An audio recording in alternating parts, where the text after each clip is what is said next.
The expressed views, statements, and opinions by the guests on the Risk Advisor program made either during the show or on the corresponding social media and blog outlets are not necessarily the view or opinions of Baxter Productions, Inc. or any of its affiliates, associates, or others who are part of this production. Information provided during this broadcast is for news purposes only and does not constitute a remedy for any of the discussed risks presented. Do you ever wonder what are the risks regarding that plastic surgery operation you've been contemplating? You can minimize the risk if you do your homework and make smart decisions. What you should consider before, during, and after. That's today's topic on theriskadvisor.com.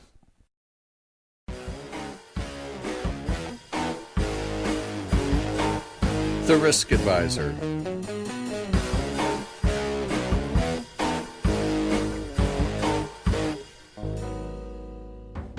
You're listening to the Risk Advisor podcast. The Risk Advisor highlights topics about the most important personal security and safety issues today. This is for you, your family, and your loved ones. Experts alert to trends, tactics, and techniques used against us. You can be more aware and more informed to stay safe in this ever-changing, complicated place we call life. And now your host, media's go-to guy, Sal LaFriere. Welcome to the riskadvisor.com vodcast. Today we are here with Dr. Maria Lotempio, who is a double board certified surgeon in plastic and reconstructive surgery and head and neck surgery. She was born in Buffalo, New York, started her medical career by first entering the field of nursing, working as a neonatal intensive care nurse. Later on, she realizes her goal to become a surgeon, and early on graduated from the State University of New York at Buffalo School of Medicine. She was accepted to the prestigious UCLA Head and Neck Residency Program, working exclusively in cosmetic and reconstructive procedures. Doctor, thank you for coming. Thank you. It's a pleasure to be here. Nice to have you. Nice to have you. So, we had you once before. We were talking about plastic surgery and the difference between cosmetic doctors and plastic surgeons, and so we kind of went over that a little bit. But what I want to talk about today is sort of a follow-up on that, and that is a botched surgery. Okay. Now, I get most doctors will never tell you they did a botched surgery, and we're not asking you about any botched surgery. That's not a point. But botched could mean so many different things to so many different people. I can come in, as I'm understanding this, and I can ask for a nose job, and I'm going to ask you for something, and you're going to do it, and then you think, as the surgeon, that it's a great job, and it came out really good, and I look at it and go, it's not exactly what I wanted. How do you, as the surgeon, deal with somebody that can become problematic or think that it's botched? How do you define botched? So botch is a difficult terminology to define because botch in our world is negligence, is a plastic surgeon who clearly did not follow the principles of plastic surgery and left that individual scarred and functionally does not fit what they were supposed to do. I don't like that word. I think a better word is unrealistic expectations on the patient, that they feel that their surgery outcomes are not what they expected. If you take a bunch of patients and you put them in a room and you talk to several plastic surgeons that are board certified, 9 times out of 10, the community standard, the standard of a result, it has affected all those people. The standard is there. That individual may not see that as a standard, may say, hey, look, this is exactly not what I asked for, and may say it's botched. But from a plastic surgeon's point of view, it's an acceptable standard in the community.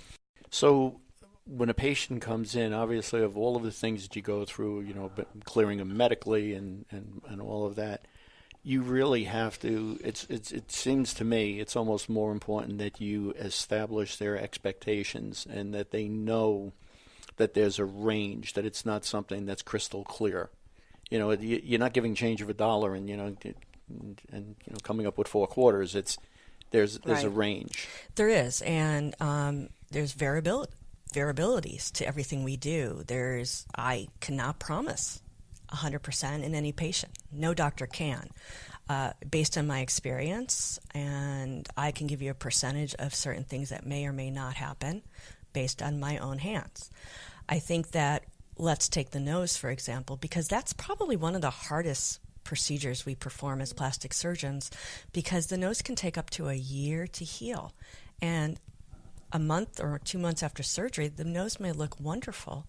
And then at month 3, the patient comes back and it's a completely different nose because of the healing process. And unless the patient is educated beforehand, and you as a plastic surgeon say to them, hey, look, you might have 8 weeks of perfect healing, and then after that, things can go wrong because you're still healing for that year.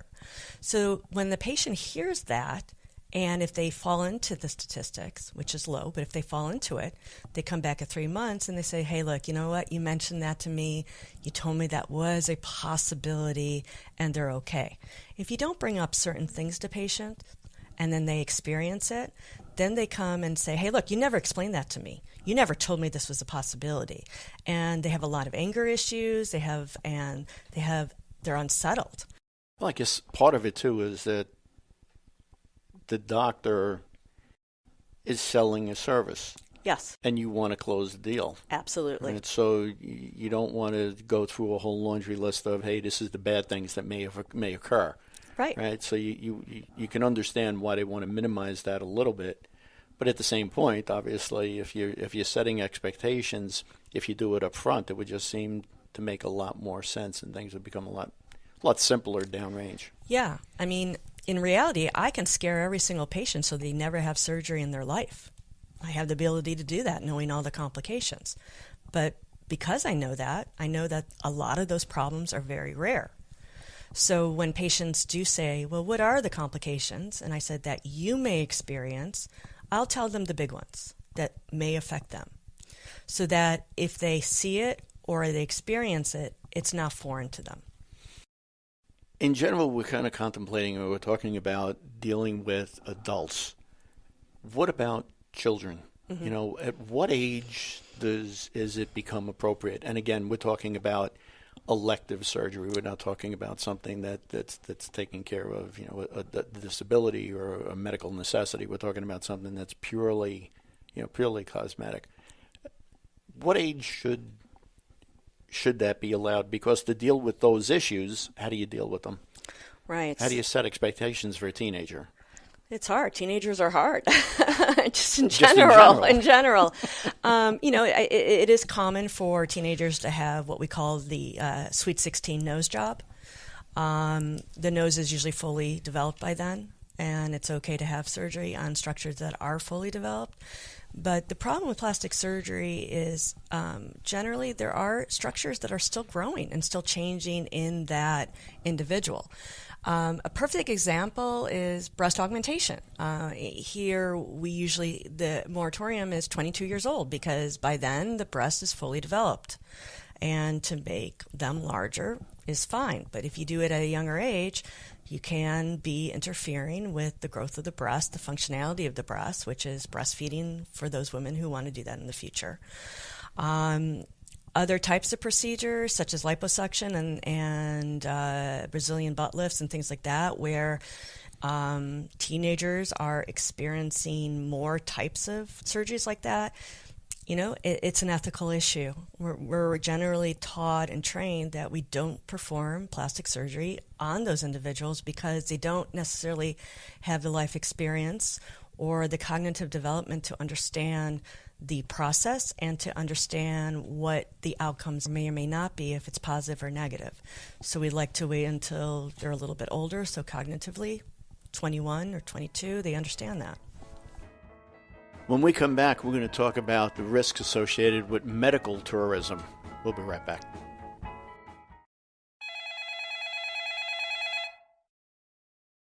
Sir, the chairman of the board is on the phone. Let me ask you something.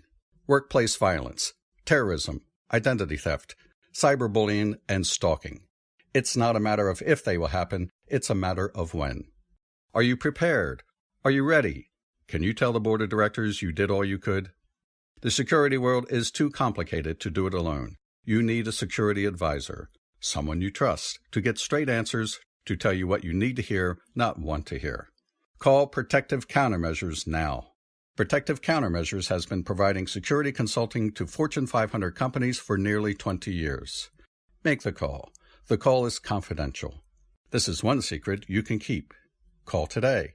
914-576-8706 or visit us at protectivecountermeasures.com. You're watching the Risk Advisor Vodcast, and we're with Dr. Maria Lotempio, a board-certified New York-based plastic surgeon specializing in reconstructive and cosmetic surgery. Let's talk about medical tourism, where people believe that they're going to get this great service, and they're going to do it at some fancy resort and turn it into a mini vacation. Let's talk about that for a bit. Great. I love this subject. So really, the main reason people go outside of the country is cost. Okay? They don't want to pay the prices in the U.S., and they're willing to travel to get a bargain, to get a deal. Now, is that because of malpractice, or is it multiples of things? I think there's so many different variables that make that question unanswerable at this moment in time. Okay. But, there's a lot of people that economically don't have the money, and these procedures are offered at this, amazing discounted rates, and are like, great, I'm going to save a bunch of money, I'm going to go to some warm climate, I'm going to have a great recovery, and I'm going to come home looking great, which often is not the case. Why? Well, the number one reason, and I think this is, again, more my opinion, is in the United States, and this is not an opinion, is we go through a very stringent learning and training program here to be accredited, to be American Board Certified in Plastic Surgery. We have to learn a lot. We have to perform, and we have to prove we're safe surgeons, we're knowledgeable. And I think that when you go outside the country, and some surgeons are extremely well qualified, but a lot of them are not to United States standards. They do not take the same exams. They don't go through the same training. And at the end of the day, that can cause a problem for the patient because more complications can be associated with those types of surgeons. We'd have to think that the facilities themselves are not being held to the same standards. So not only do you have the problem of the doctor, but it sounds like you also have the problem with the facility itself. You can. And the number one problems that we usually see are infections. And not just simple infections, really difficult, horrible infections that require long-term treatment and generally will negate any of the plastic surgery that they've received. Meaning that if they had implants, the implants have to come out. If they've had fat deposited in certain areas, the fat has to be removed. So if they do come back with severe medical problems, basically everything in terms of the cosmetic result is done. It's gone. But not everyone. There are some very good centers. There are some very good plastic surgeons and patients that don't have any problems. But just in general, though, I mean, even if you're doing surgery within the United States, you still run that risk of those complications could set in.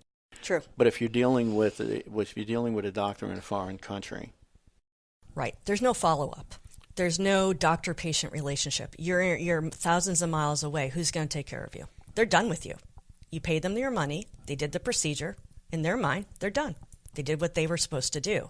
Now you come back to the United States and you're sick. Now what? Patient feels abandoned, feels neglected. Where are they going to go? A lot of them sit on their infections longer, sit on their problems longer because they don't know what to do. And ultimately, what winds up happening with them? Do they wind up just reaching out to the general practitioner and say, "Hey, I got a problem"? Yeah, they can. Then they usually wait too long, and then they end up in the emergency room, and that's where we see these patients. Because you would have to think that if there was any I was going to say significance, but if there's any intricacies of the surgery, going to your general doctor, he can see the infection and he can see something's wrong. Mm-hmm. But it's got to be, at some points, becomes life-threatening. It can, yes. Because of the infection, because of the problems that you're running into, because of that the medical team that you're now talking to doesn't understand the intricacies of what you went through. Yes. So you wind up in an emergency room. How does that affect you? And I don't mean that you as a doctor, you're not happy that these things occur, but how much more difficult does it make for you to go in? Because now you have to deal with the infection, deal with the problems, deal with everything, the complications that have developed, and then probably go back to square one. Now you're kind of stuck because medically there's a medical necessity of what you got to do. Right. Right? You know what's right to do. Right. Right? But who's going to pay? Right. Well, there's two. So the board-certified surgeon has gone through all this training that can easily treat this patient because of their past knowledge. Easily in a sense, they know what to do that is correct to save that person's life, to do everything above board. The cosmetic surgeon doesn't have that experience. Cosmetic surgeon did a 1-year training program, didn't understand the complexities and complications because in a 12-month period, they might not have seen it. Plastic surgeon that's board certified, that's been out for 10, 20 years, we've seen a lot. We know a lot. We've gone through an accredited training program. I've done 9 years of residency. I've seen a lot, so I feel comfortable. We go in there, we do the best we can as surgeons and take care of the patient. That's our main goal. Cost is a separate issue. We don't deal with the cost at that point. If I'm on call and I go in, it's going to end up costing that patient a lot more than they've ever expected to pay. And for those that are not capable of paying, creates this real quandary, right? Because there are things that can be done, should be done, ought to be done, but turns out that it's you just don't have the time, or again the patient doesn't have the finances for it, and that's got to be a very difficult line for the doctors in the United States that wind up getting these patients, because you see what happened and it's got to really pull at the heartstrings. It does, but we do everything we can for that patient, and we don't at that point, cost is not in our mind. We're not saying I'm not going to treat this patient because I'm not going to get paid. We took an oath. Our oath is to take care of the patient. Our oath is to get the patient through difficult situations.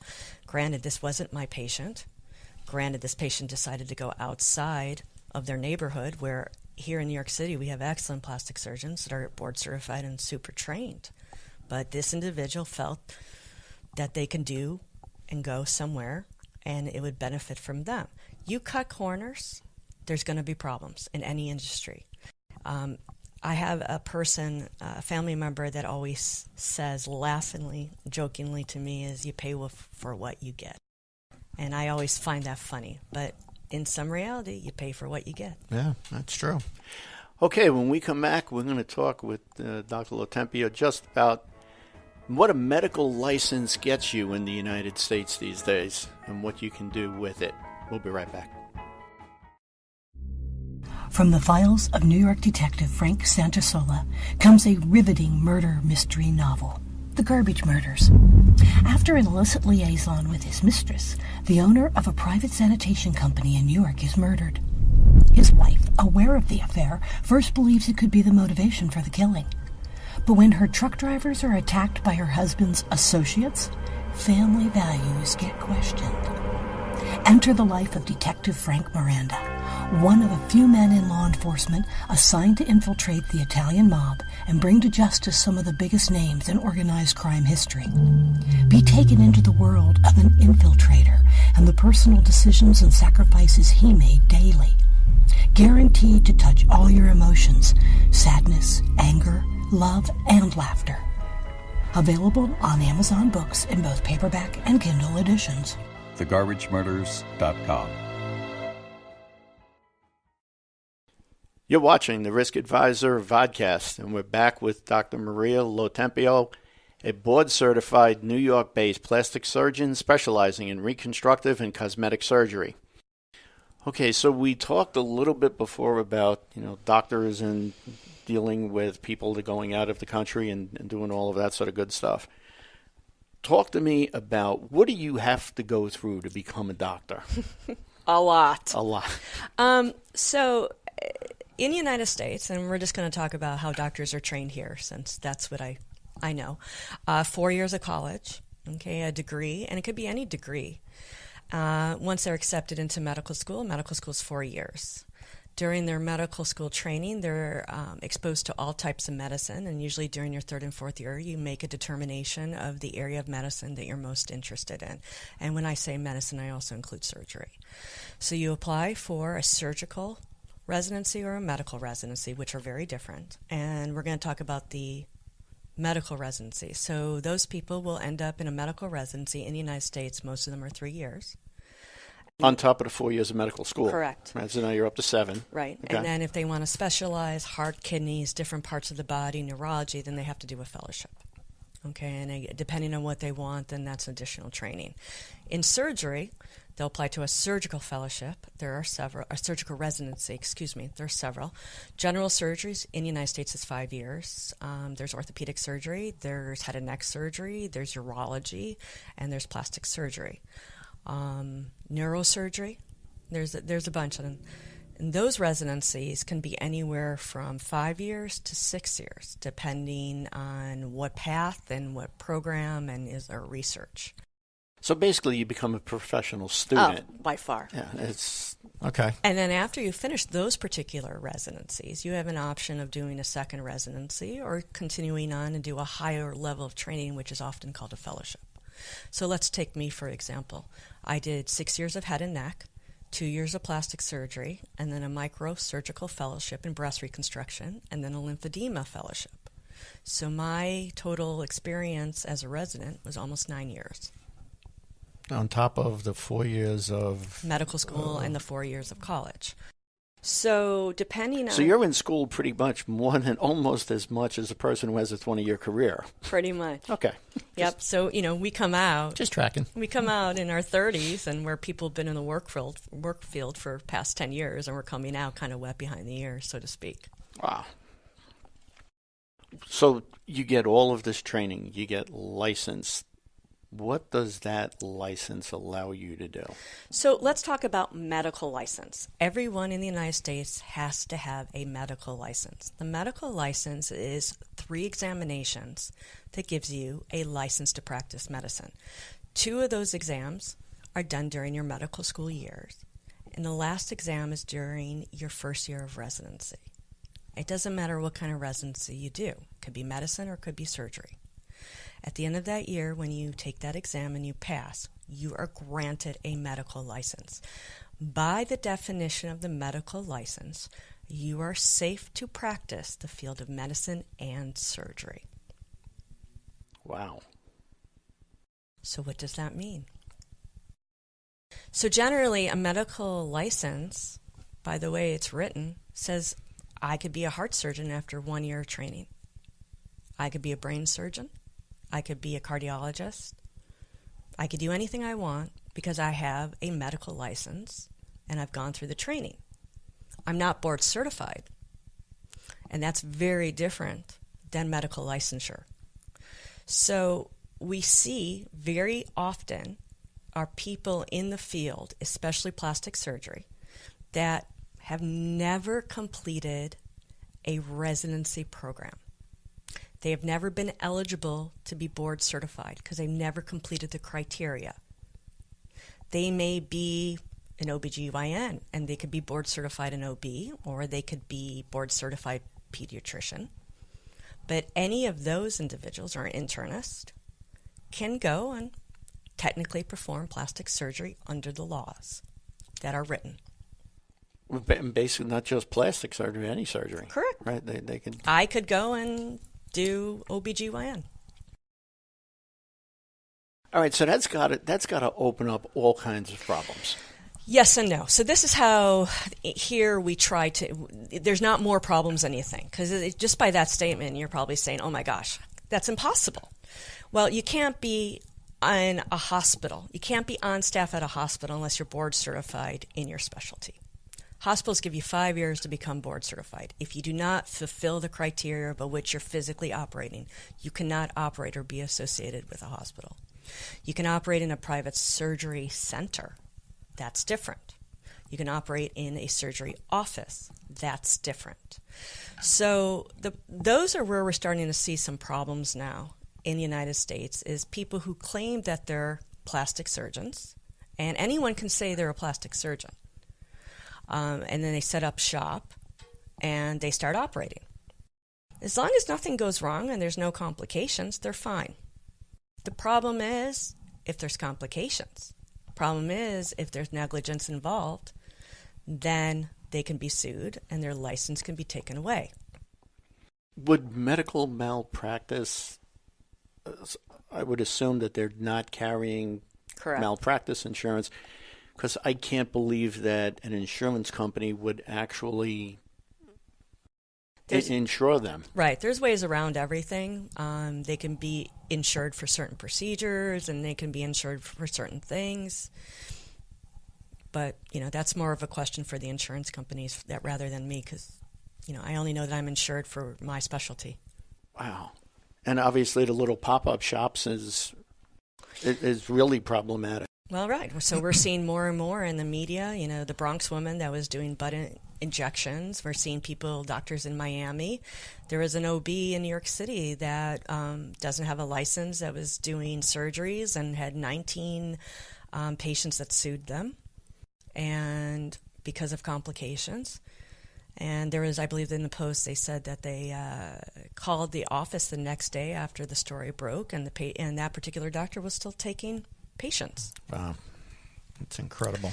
However, though, there is a movement to really kind of pare down these pseudo doctors, so to speak. So in December, California has now come out, which the American Society of Plastic Surgery, against the cosmetic surgeons, which are very different surgeons. They were advertising that they were board certified surgeons, and they are not. So the American Society of Plastic Surgery took the cosmetic board patients, their industry, that whole organization, to court, and American Plastic Surgery won. Those are not board certified surgeons. You cannot advertise that you are a board certified plastic surgeon. Wow.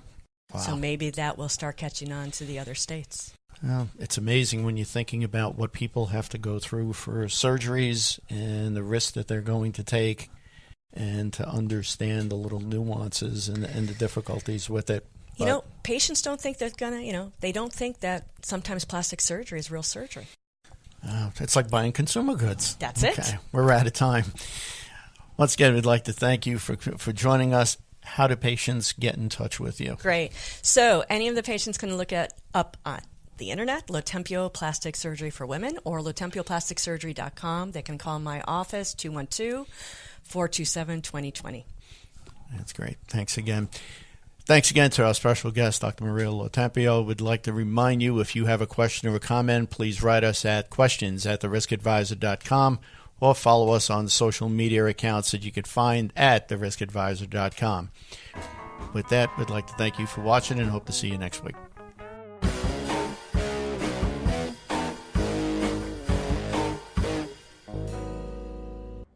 We hope you enjoyed this show. If you have any questions, would like to appear on the program, or recommend a guest, contact us at theriskadvisor.com. Follow us on Facebook, Twitter, Instagram, and LinkedIn. View and listen to us on iTunes, iHeartRadio, YouTube, and Roku TV. Tune in live on various local radio stations. Find links to all of these and listen to past shows at theriskadvisor.com. Thank you for listening. Stay safe, and join us again next week for another episode of The Risk Advisor.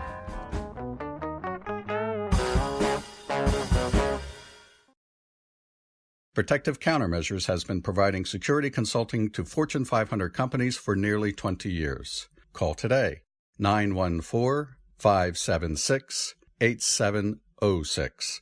protectivecountermeasures.com. The Risk Advisor.